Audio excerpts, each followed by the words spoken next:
Welcome to FFC Top 3, a show where we here FFC hosts count things down from 3 to number 1. Thank you for joining us this week. If you have a suggestion for a topic for Top 3, be sure to drop us a note pretty much anywhere you can find us, on Twitter, in our Discord, or even email us at focusfirechat@gmail.com.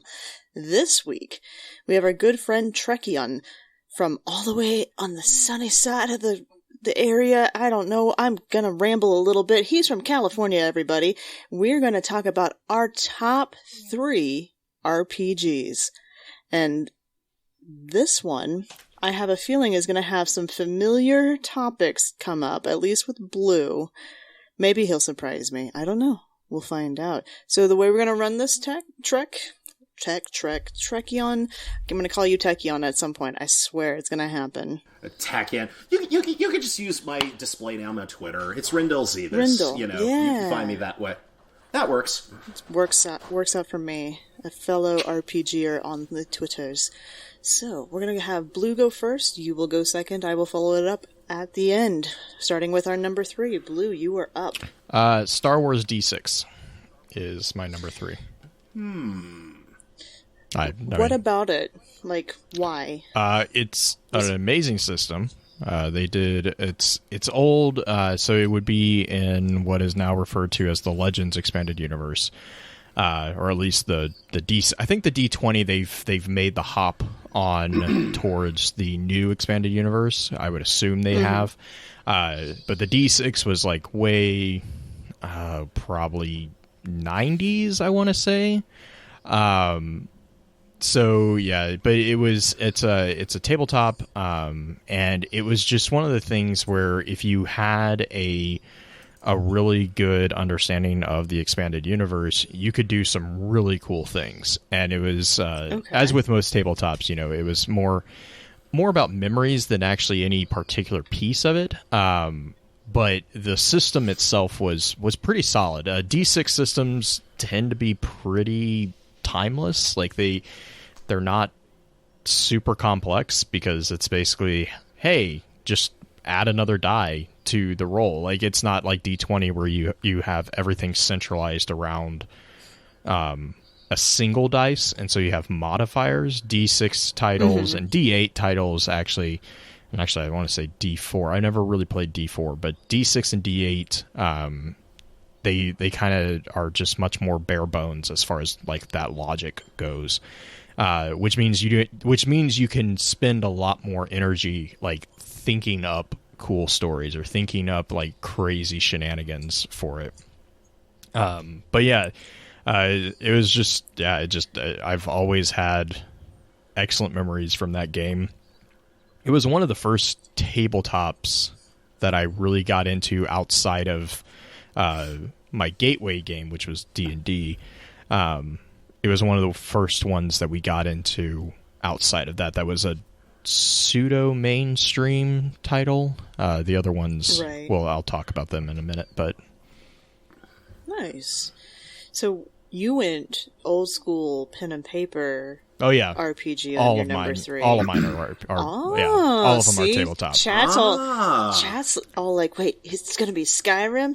No, I mean, so here's the thing. 3 different consoles. Here's the thing. RPGs is like, it's a vast genre, right? It is definitely like you have, I mean, in some corners of the internet, they refer to Destiny as an RPG.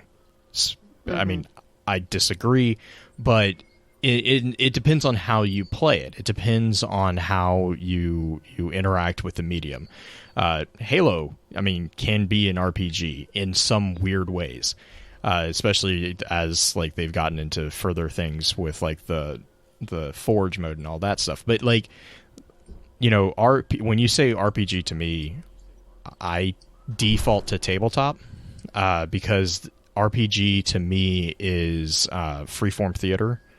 And so as much as I enjoy playing the video games, they will never immerse me as much as a tabletop will, or a play-by-post. Because that's because you put so much more of yourself into the game. Correct. when it's that Correct. free And that's why though, is because I am much more comfortable doing that. Whereas with like, Skyrim is a really good game. I really enjoy Skyrim. I love Oblivion. I love Skyrim. Elder Scrolls has done a really good job in meeting that level of expectations for RPGs. But as with every video game, there is the illusion of free will, and whereas with the tabletop, you can actually you can take a right degree turn in the middle of an adventure. You can, as long as your DM isn't a jerk. Right. Well, yeah, and I mean that's where again, it's more about the group than the game. Like if your DM is a good DM and he or she is familiar with the settings and is ready to roll with the punches, you're going to have an awesome time. Whereas with a video game, it's kind of like it's basically the equivalent of getting stuck with it's not a bad DM, but no, we're staying in the box and we're going through this campaign. Railroaders. Yeah. Which again, they're not bad, but it's just not, when you say RPG to me, it's like I'm gonna go tabletop before I go video game. Nice. All right, Rindle, what's your number 3? What do you think? So, ultimately, I am also going to be kind of delving into that same territory, kind of piggybacking a bit off of what Blue was kind of describing. So for number 3, I'm just going to go old school and just straight up call out D&D. Wait, which edition? This is important. Because I know I should probably be saying 3rd, but I actually play 5th. No, that's is fine. fine. 5th is fine. 5th is good. As long 4th was weird. Yeah, as long as it's not 4th, we're good. Okay, so at least we've established that. But yeah, I am free to remain in focused fire chat, everyone. This is a good sign. But yeah, again, piggybacking off of the same ideas, what really kind of brings about that appeal, it generally is just that ability to be completely freeform when it comes to the adventure. And granted, that can lead to some pretty bad situations, like specifically, sorry. Yes, the bard has sung to every single daisy in the field. Can we move on, please? Yeah, bards are fun to play when you like to troll your friends, but they're not fun to have in your party if you're not playing them. No, most certainly not. Although, God, somebody's druid that we had one time was just the absolute worst. Like, wanting to talk to every tree. Oh, good lord. The tree is silent. It whispers in the wind. Actually, the funniest thing that I can recall ever... Well, this didn't happen personally, but something very close to it did. Which is where someone got a nat 20 on a perception check when there was nothing really to perceive. That's when you just start making up stuff. That's when if you have a good DM. So our DM just went... You suddenly find yourself on a flat wooden surface, surrounded what look like large pieces of paper and giant polyhedral die. Oh no. Which are... and we're just like, oh and no. there was an identity crisis happening. Yeah, it's like, okay, there is Jack around here as far as anything useful. Okay, moving on. Oh my goodness.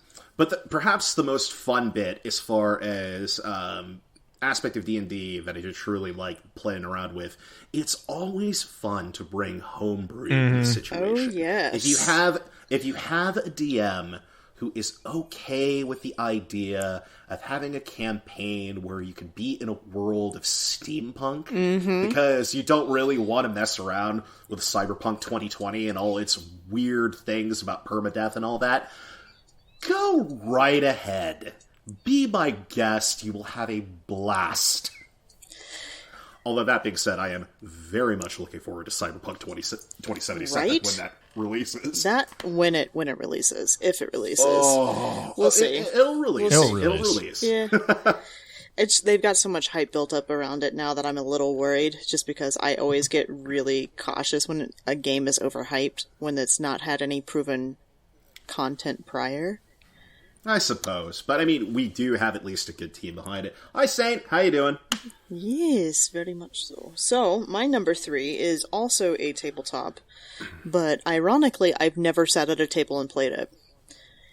I only played this... Then. Well, yeah. Did you play over Roll20?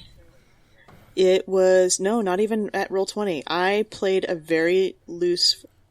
Fun story. I have never actually been a participant in a game of D&D or a game of any RPG for tabletop. I have always been the DM. I've always been in charge. Oh, yeah. Okay. Okay. The one game I played, quote unquote, was I did basically a walking campaign. I challenged one of my artist friends back in college who was an art teacher major, and I was a music major, and we did a lot of walking and talking, and he was convincing me to try out D&D or try out any gaming system. And I said I was really into the idea of psionics. Well, D&D back in the day, this would have been like 3.5. Yeah, at the end of 3.5, you could have done it. Yeah, 3.5. But it's not fun. Yeah, 3.5 had psionics, and right. They broke the game. Right, but we didn't go there. He didn't want to scare me with 3.5 because he knew how massive it was and how cumbersome it is to a new player. Right, so right. he actually broke out some books of his for a system called GURPS. Yep. GURPS is amazing. And GURPS is a really easy game it's a D20 game just like D&D, but it's got very simplified mechanics and stats built into it. And he explained what I could and couldn't do. He would basically make judgment calls on whether or not I could get away with it, or if my descriptions were well done. Essentially, he was encouraging me to role play or to act out the character in my descriptions. And so we did a walking campaign, and I managed to break the game fairly early on because I was a psionic and I could basically look through walls and cheat. So it was fun, though. It's one of my favorite little memories, but after that, it got me hooked to where I went and searched out, like, D&D podcast and any sort of role-playing podcasts that were going on, because I love the storytelling aspect of it. So, GURPS is definitely my number 3. There are some also rans that are also tabletop systems, but GURPS is my primary one that I'm like, yeah, that's my very first one. So. Very nice. On to number 2. Blue. Mine is Wheel of Time. Wheel of Time RPG for the tabletop is hands down. It's one of my favorite Magic systems that I've ever played. Not to mention the world itself is fascinating. It's based off the series by Robert Jordan, and then I think Brian Sanderson ended it. Right? Is that the guy's name? Green that you Jordan? No, yeah, Robert Jordan? No, Robert Jordan. Or Brandon Sanderson? Brandon Sanderson? Okay. I can never remember. I haven't read the last book simply because as many people have told me that he is a good writer, it's hard when you've had it's 12 and a half books that was written by Jordan, and then Sanderson took over. It's a different voice. Yeah. It's a different voice. It's not a bad voice. Like, Sanderson does an excellent job cleaning it up. But... And he, Sanderson also spent, I think it was like the last 8 months that Jordan was alive with him and his wife learning about it. So, like, I mean, I've been told multiple times that I need to finish it. At this point, I'd have to read the whole series again, though, because it's been so long. But the RPG that they built was also, I want to say it was Wizards of the Coast, put it out. And it was just good memories. It was really fun. But also the magic system that was in it was it was a unique take on magic, as Wheel of Time has. But it was translated really well into a D20 system. And and we were coming off of, I think we had just finished playing Slay at that time. I was going to say, I thought we might have been coming off of Star Wars. So we were running our Star Wars campaign concurrently with our Wheel of Time campaign. But yeah, it was a nice mix to be playing side by side with a sci-fi campaign, because we also had the fantasy component going. Yeah. But yeah, it was Wheel of Time, and the artwork that they put into the books for Wheel of Time was just top notch artwork, like beautifully designed game overall. Artwork in a lot of those like D&D books or just RPG D&D, books in general, like even Yes. even gorgeous art, AD&D had some. I mean, they had some wonky art, but they had some good ones too. even like D and Destiny, the artwork that's in that one, the free one that you and I got to see when it was getting ready to be pushed out as a PDF, that's got some really beautiful art in there too. Yeah, I always love, like, for AD&D, I love going and picking up like the equipment folios. They have some really cool equipment ideas in there, but also without fail, every single one of the D&D. I will give D&D 4E the nod. Like that art style for fourth edition was pretty good. Like, I'm not a fan of the system that they were trying to do in but whatever. But like, without fail, every single version of D&D, their monster manuals they blow me out of the water. Like the artistic styles that are used within that title. They're always fun to get into, just to flip through the books when you're bored. And there's like fun little tidbits always too. All right, Rendell, you're number 2. My number 2. See, this is the thing that can make things kind of interesting, because I don't actually typically go around playing role-playing video games, so I'm going to go a little old school, perhaps one that's near and dear to most people's hearts. Certainly it was the first thing that I had going out on a PlayStation back in the day, and I'm going to go with Final Fantasy VII. Nice, that's a good choice. I like that. And of course, it's going to be interesting seeing how they handle things with the remake. That was one of the first games that I can recall playing that just had this really, really expansive story that you could just really just find yourself getting lost in for hours at a time. And granted, a lot of that was, of course, going back and forth, and that was naturally the introduction to the grind that we all know and love. Oh, yes. Or resent, depending on who you are. The art, again, talking about art style, it's easy to get immersed. Oh, absolutely. I mean, of course, the big thing about it was, I don't know, there was something about, because I typically don't enjoy turn-based systems quite as much as like other more like action-oriented type things. But there was something about the way that was executed, like both in that and like in Final Fantasy VIII as well, that just made it feel just that little bit more tactile. It made it a little bit more immersive and really epic at times. Especially when we have stuff going on in the background with the music and everything else. The art style was a radical departure in 7 going into battles when you were fighting. And that just really drew the connection a lot closer, in my opinion, as far as the player characters were concerned. Right. Did you fantasize, and this is, I know Blue is talking about becoming very immersed in the characters because you're acting out, but did you have that connection with your character? Did you kind of dive into, this is my character, this is who I am in it? A little bit. I think that what's kind of fascinating when we're talking about the difference between, say, your more freeform, like tabletop style RPG, when we're, talking about just complete control over, character interaction, the way the character is, etc., etc. It's a really radical departure to think of that versus something that is preset, and yet the way that characters such as those in this and other RPGs that are out there are set up, and really just in games in general, you really have to, as a developer, do it in such a way that it's going to be something that is appealing and something that can be identified to a grand majority of people.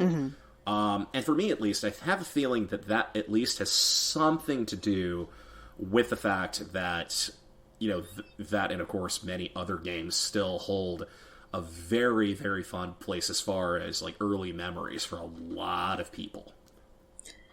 That's fair. I mean, that's what we're talking about with a lot of the RPGs, is the memories that it holds. Exactly. Right. So I'm going to shift that a little bit and do that. My number 2 is actually not a long memory one for me in particular. It's one that I did play. It is a video game. It is one I played. But it's actually more of, I love that it is a game that is something that has become accessible to my wife. And she stayed up last night playing it while I went to bed. And that... Ooh, this is going to be interesting. Do tell. And that is Stardew Valley. Oh, very good choice. Right, and she's played through it. She's beat the game before, but she actually goes back and she's got this competition thing going on right now because Issachel's husband has also played Stardew Valley and mentioned that he has captured all the fish, and fishing was the weakest part of the game for her because it's a little bit more dexterity based. And she, oh my gosh, she admitted to me tonight that she's been playing it obsessively because she wants to get back to the fall season so she can catch this one fish and beat him. And I'm like, my wife has become a gamer because of this one game. She doesn't play anything else. She's never played video games in her entire life, but this, for some reason, has caught her attention. And it's like, that makes my list for that reason. Because if you can capture somebody who is not a gamer at all, not even like tabletop, nothing like that. She was an actress at one point, but she's never sat down and played games like that, so there's something special about it. Yeah, I'm going to have to ask my wife on that end of things as well, because I know that she was playing Stardew Valley pretty regularly. Not like an exceptionally long time ago, but she, like, when she gets into something, she's, like, really into it. So that'll be something to... I guess check in on later and see. Yeah, how many fish have you caught? Not all of them? Oh? Mm-hmm. Okay, you might want to get on that. There's challenges to it, and she's on the mobile version. We had it on Xbox. I still have it on Xbox. I have it on PC. She really likes the mobile version. It's not as extensive as the PC or even the console version, but... She likes to be able to carry it around with her, and she'll play it while she's watching TV or anything like that. And it's been a nice little break for her mentally, I think. Yeah. I mean, the fact that it has that level of accessibility is also fantastic for that regard. Oh, yeah. Yeah, it's one of those things where I know that a lot of people do kind of bag on the idea of, like, mobile games or mobile ports of games. But... I mean, realistically, if it means that you're more able to play the game generally, I mean, ultimately, isn't that what counts? It is, and that one is, it's got an easy enough mechanic built into it where you don't need button combos. It's not like Call of Duty on a mobile. You're not having to do a lot of extra buttons that's like hovering over the screen. It's literally you use a stylus to do everything. And it works out really well for it. And I know there are people who are like, oh, Stardew Valley, blah, blah. It's like, if it works for you, why not? Why Absolutely. not? All right, Blue. Brings us back. Number ones. What is your all-time favorite RPG? D&D. Hands down. D&D. So I grew up playing AD&D. And then we made the switch to D 3.0 and then to 3.5. And then that's when I went to college. And so I kind of dropped away. Thankfully, I didn't experience the horror that was 4th edition. And confession. 4th edition was the only version I knew for a very long time. Because that was the edition that the Critical Hit, not Critical Role, Critical Hit. Critical Role podcast. Does 5th edition. Yeah, well, they did 4th edition for a long time too. Yeah, but I didn't find them until after. Well, and so they actually were originally, if I remember correctly, they were actually originally Pathfinder, which I did a couple games in Pathfinder. I mean, isn't Pathfinder just 3.5? Oh man, we're gonna be here for another 30 minutes. So basically, what happened to the progression there was 3.0 was brought in as an introduction to the D20 system for D&D from AD&D. So basically, you reversed all the rules because in AD&D you had THAC0 and negative modifiers, whereas in D&D 3.0 they brought in positive modifiers and the D20 system, which in a lot of ways made it a lot simpler, but it also meant that there was a lot of things that didn't translate well, which is why you had a lot of game breaking in 3.0.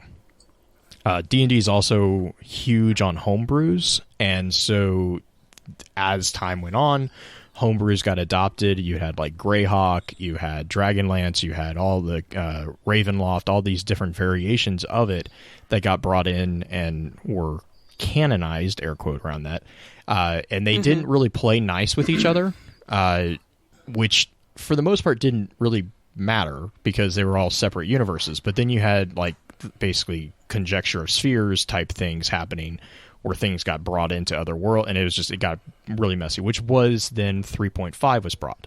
3.5 basically was meant to streamline 3.0, and they also like took a lot of the things that 3.0 was using kind of behind the scenes and were like, no, here's the official explanation for all of this.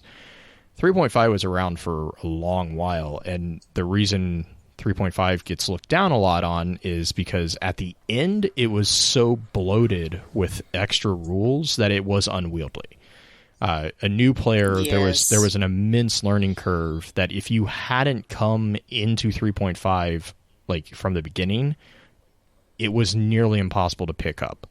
And that's coming from me. I completely recognize that 3.5 is a lot of people don't like 3.5 because they didn't have the history of walking into it when it wasn't the version that everyone kind of knows predominantly. And that's actually where Pathfinder got its foothold. Pathfinder was a response to people who liked D&D 3.5 but were not versed extremely well in the nuances of 3.5, and so they basically stripped it down to its bare bones and said these are the base rules. They did a few other really cool things with the Pathfinder Society. They universalized a lot. It was very similar to I think it's Forgotten Realms and the Greyhawk Society that they did, but Pathfinder did a much better job in kind of. They also kind of revolutionized that comic-y art type thing. Which 4th edition, so D&D basically lost the fight. 3.5 lost to Pathfinder because Pathfinder was easier to learn. You could pick up a character, you could roll a character in Pathfinder if you knew what you were doing in about 5 minutes. Like it was ridiculously easy once you got the nuances down to roll characters. Which was really cool. And then also Pathfinder made it really easy to take your character from event to event. So it was much more, it embraced that social component that D&D never really figured out. Pathfinder made it really easy to literally take your character to events. And if you played in events, you would get experience that was universally applied. And your character was actually part of the canonical game world. So like you actually... Like they would have events that would actually affect what was going on the next event in the published game. It was really a really well done thing. Ironically, Pathfinder ran into the same problem that 3.5 did. That's where I'm remembering the mix-up. Right, on it, because Pathfinder it got overburdened. It's the curse of too much success and being around too long. They had so many additional homebrews, additional components, and additional everything that they got bogged down by their own rules in the same way that D&D did. At the time that they were getting bogged down, D&D had tried 4th edition, and D&D managed to hit a sweet spot with the release of 5th edition right at the time that Pathfinder kind of misstepped.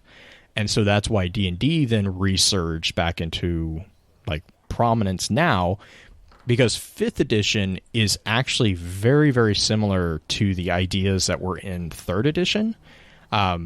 They reintroduced some of the complexities that they crucified in 4th edition and threw out, but they kept the good parts of 4th edition. 4th edition was a trial by the D&D community to make a simple game, and from a mechanic standpoint, I I can't stand it because it takes a lot of power out of the creation process of a character. Right. Whereas 5th edition, if you know what you're doing, you can make really cool characters in 5th edition that are very nuanced. Or you can just be like, I want a stereotypical fighter or stereotypical monk or what, and it's right there. Like it's got really the best of both worlds. Now that being said, we'll see how it holds up, because as with everything, time for the rules based tabletops, it seems like time is not a good friend as years go on. So, but yeah, so we'll like see if D&D, they've learned their lesson. Yeah, D&D Beyond has changed the game quite a bit already. So they have. we'll see if it keeps getting... It has. They're running into some problems with it, but we'll see how they handle that. Like, yeah, it's D&D. Like, Wizards of the Coast is starting to really figure out that people want to play D&D, but they also want to play it in a way that the original creation and the original process wasn't necessarily friendly for. But they don't want to sacrifice that, because that is like also really a core component to the flavor that makes D&D D&D. Like that, to me, that's one of the things. That's probably why I didn't like 4th edition, is because they made it too simple. And I know that it was great for people who don't know how to walk, like to step in. Yeah. And I get 5th edition is that too. Yeah, and that's where I think 5th edition, they did a really good job at bringing that pendulum swing back, and giving it, being like, okay, hey, we're gonna make it easy for new players, but also at the same time, for those of you who have been around for 15, 20 years. If you know the nuances, you can do some fun stuff too. And and then with D&D Beyond, they're kind of furthering that. I'm waiting to see. I'm actually curious if they're going to revitalize chainmail. It was horrible experiment by them way back in the day. I got some cool miniatures out of it, but it was like, we'll see. Yeah, we'll see. All right, we shall see. Rindle, number 1. Number 1. What can I say? I never asked for this. Nice. Approved. Absolutely. So that would be... I'm going to do a twofer on this, just because they kind of flow for me. Okay. And that's going to be Deus Ex, Human Revolution, and Mankind Divided. Okay. What can I say? Deus Ex. That's a game I've watched more than I've played. Really? Okay. Firstly, I was going to say, firstly, silence Google. Secondly, but yeah, I mean, for me, I've always adored the cyberpunk aesthetic. Right. Like in high school, I was always the guy who was like in the back reading like the Takashi Kavash novels, like like Altered Carbon, things like that. So I saw like the initial stuff for Human Revolution when that was about to come out, and that was immediately like, ooh, I can get behind this. But yeah, just a fascinating world to be a part of, and to see how society has both become better and worse for the idea of these cybernetic augmentations that people are, applying to themselves willy-nilly. I mean, that's Cyberpunk 2077 too. I mean, you kind of that game type that it seems like it's so far-fetched, but it's closer than you think as far as the reality of what augmentations are able to be accomplished now. That's also why you see such a vivid or a visceral response to the Detroit Human. I mean, that game was, and that's a different component. That's AI component, but it's Deus Ex is like, they touched on significant political things that transcend just cybernetic enhancements. Oh yeah, but it's like even beyond that, just the way that the story was constructed and the way that you're able to basically, especially the manner in which they really refined the multi-tier system within Mankind Divided, as far as there were way more than just like the one solution that you could use as far as getting through or accomplishing these objectives.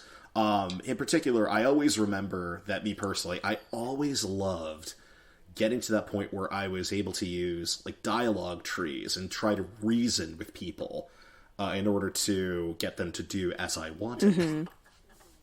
And it's very funny because there's this sort of, I would always, like I noted like very early on that this is something that was quite effective. And there's one augmentation that you can use. It's sort of a conversation enhancer. That was very often the first thing that I would go for and just max out as far as effectiveness and analysis of whoever it was I was speaking to. And there's quite a few really interesting things that you can get into with both games as far as debate and, you know, seeing the way that these characters are reacting to the different choices that you make as far as dialogue is concerned. Is it charm? I'm trying to think of like the D&D equivalent, or even the diplomacy, like the Skyrim. A little bit. It's kind of diplomacy. Okay. Like it's a little bit of charm. Like occasionally you have a little bit of the intimidation factor. Yeah, as well. it's like it's charisma basically. There we go. That's the word. There you go. Yeah. That's a good way of describing it. It's sort of like a built-in charisma stat. Oh, charisma stats. Again, we were talking about a bard earlier, singing to all the daisies. That's all I can think of with that. And now I have Toss a Coin, Dear Witcher flowing through my head again. Thank you. You need a nap. Oh my gosh. All those different variations that are coming out with that. My number one, I am going to shift gears a third time, and I'm going to go to a game that I do not own. I am not allowed to own it in the form that it's supposed to be played in, and it is a board game. And it is my favorite board game of all time. It is a Baldur's Gate board game called Lords of Waterdeep. We've had this conversation. Oh, we have had this conversation. It's so good. It's such a good board game. And you play as basically not necessarily the mafia, you're playing as the lords and ladies of Waterdeep. And you're making deals, and you're gathering army pieces, and priests, and you're like thieves, depending on who you are. And it's very much so. You can get really into who your character is, but you're also not revealing who your character is, so there's a little bit of deception that you get to play with as well, because if you get certain cards with your character, you get bonus points, and it's fun to min-max, which is why I'm not allowed to play it with Julie. I have it on my phone. That is the one way I can play it. It's just, I don't own the game, and I really would love to play with a bunch of people who can enjoy that kind of gameplay, because it is very much so a thinker's game, kind of like chess. You have to make plays, kind of like Risk, and there's a lot of risk involved with it, and it's a lot of fun. Not so much heavy on the acting and role-playing, more mechanics heavy, but still my favorite game of all time when it comes to like an RPG game. Nice. Yes. Alright, so at the end of every top three, I kind of throw it out in case you had others that almost made your list that may be a good thing to throw in. Doesn't have to be a huge long explanation, just maybe something that you were like, hey, this almost made it. We call it also rans. So, do you guys have any also rans for this episode? Yes. Go for it, Blue. Blue? Oh, man. So these are all going to... I was about to say, if you say no, actually, these are all tabletops, too. So first off the top of my head is Slay Industries. It's an amazing... I believe it was Moon Industries way back in the day published it. It's very, very fun. I think it was a D6 system. It was an independent publisher at the time. Really, really fun. The other ones would be pretty much any of the old White Wolf RPGs. Those were D8 games, and that was like Werewolf the Apocalypse, Hunter, Mage the Ascension, Vampire the Masquerade. Really great games, especially if you had a group that was really comfortable with freeform theater. You could get into some really cool stories without those. They also created a game called Exalted that was really fun when it first came out. Superheroes. Yeah, it was basically medieval superheroes. It was a really fun game. And then more on like the D20 / D&D side, you had Greyhawk, you had Forgotten Realms. Green mentioned GURPS. That's definitely up there. GURPS, we always use GURPS for more of their modern versions and sci-fi versions. You can have handguns and GURPS. But then Ravenloft was if you want to punish yourself, play Ravenloft. But then also a really good one. I know Trecheon, you had mentioned Cyberpunk, Shadowrun. Right. Shadowrun as a tabletop game was like the punishment of Ravenloft with the fun of D&D. Because Ravenloft was rude. That was the point of Ravenloft was you don't win. You don't it's such win. A politic-heavy game. The game. main character that you're it's how who can lose the The main character you're playing against is Dracula in a D&D version, and it was just you're just gonna die. Like it's just a matter of how long can you live. My favorite game of Ravenloft literally lasted 10 minutes. We got done rolling our characters, and when you start with Ravenloft, it's basically you get teleported into the world Ravenloft, which is basically Dracula's personal realm. And so you have to roll a dice to determine where you land. We rolled a dice, and we landed in Dracula's throne room with him there. And so literally our entire party pops in and looks up, and he's sitting on the throne, and we're just like, huh. And it was like, all right, well, we're going to go roll characters again. So that was nice seeing those characters there for all of 5 minutes. It was like, I'm sure that was fun. The DM was like, do you want to? And no, we're not even, negative. Oh my goodness. Can I just say my personal headcanon of that situation is that Dracula was just hanging in his throne realm, just lying down on a chaise lounge with a glass of blood and a wine glass. It's not far from what it was. And just saying, welcome to my chamber. It was like, all right, we're done. Oh my goodness. But no, yeah. Well, Rindle, do you have any also rans for your list? Well, there was one that I actually didn't think about until just now, as so often is the case when you're talking about also-rans. Again, this is one where, of course, it made the rounds. I, too, was bitten by the bug, and I had to have it. And, of course, this is one of those ones where, for me, it's a nice little story just based on the fact that, so many of my friends, my wife, of course, got into it. Her friend, who, again, similar to Julie, has never played a game in her life, got into this. That was Undertale. Oh, yes, Undertale. Yeah. And, of course, I am this close, I should say, to just breaking out and just doing one of those instances of Papyrus. You will get sucked in, just saying. You will get... It's a really well-developed series of hooks, I think. Is Undertale the one that's the pacifist game? Okay. Yes. Which, of course, you can, kill everyone if you want to. But the main tag is that it's the RPG where no one has to And that's die. actually how you are supposed to win, if I remember correctly.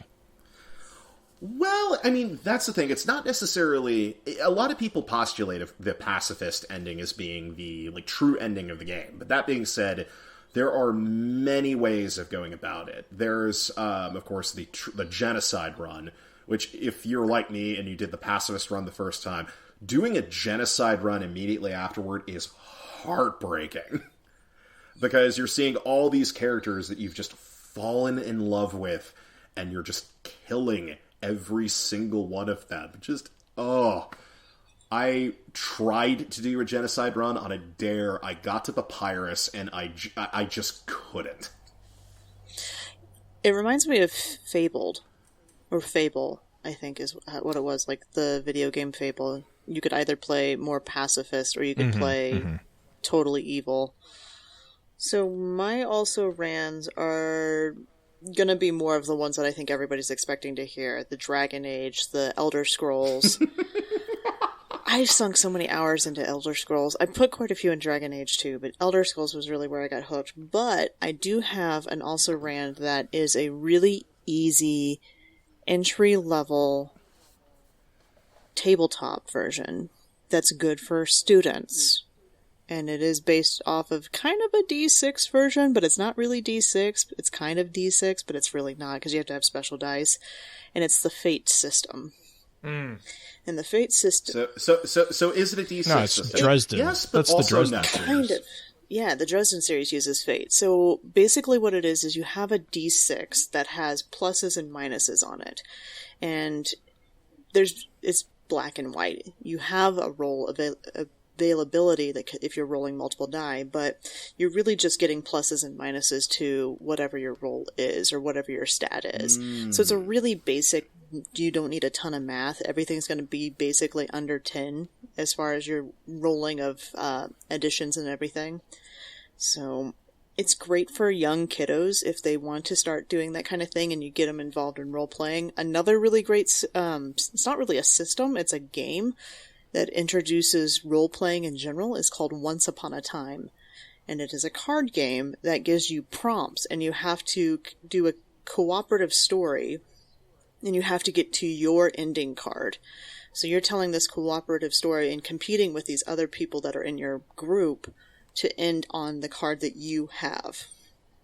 And you have other, like, attributes like a well, or a magic ring, or just different characters that come up. So you're telling the story with slight prompts and having to manipulate, essentially, how the story goes until it gets to where your ending card is. Also another really fun game. I played it with junior high kids. Not too bad. Not too bad. But those are our top threes this week. It's kind of a nice one, a little bit of a break from our video games normally, but some different games thrown in there. Thank you guys for listening. Thank you guys for joining us as always for top 3, and remember, everybody loves a list.